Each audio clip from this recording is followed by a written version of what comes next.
This is the air conditioning line routing on a, well, this is actually from a 4Runner, but the Toyota truck air conditioning systems. This system is from a 4Runner, however, it's basically the same as the pickup AC system. Anyway, so how the line routing goes is we got the low side line here, which goes from the compressor over into the firewall. These fittings are different on the older style trucks. They're screw type fittings, like the ones that go into the firewall, into the evaporator. The big one is the low side line, goes into the firewall. This also does have the R12 fittings on here. This truck actually does still use R12 and is running it and works well. But here's how the high side line goes. Well, first off, we start from here. This takes the low pressure gas, compresses it up to a high pressure, and it goes through this rubber hose here.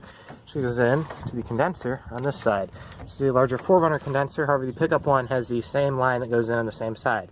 Goes into the condenser, does its thing, comes out of the bottom, you see right there, comes out of the bottom of the condenser and then into the dryer. On the pickups, the dryer is in almost the same spot, however it's located to the right over here in this void. And the line from the top of the dryer, which the pickup ones, it goes from the left side into the right side using screw type fittings.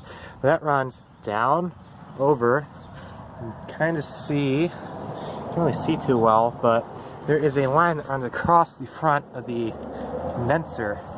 So I can see it in here. You can't really see it, but there's a large line that goes from the side down, over, there's a fitting over here, and it runs back in across the bottom here. You can kind of see it way down there.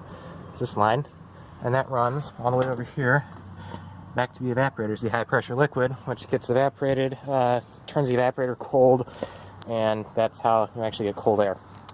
I hope this video was helpful.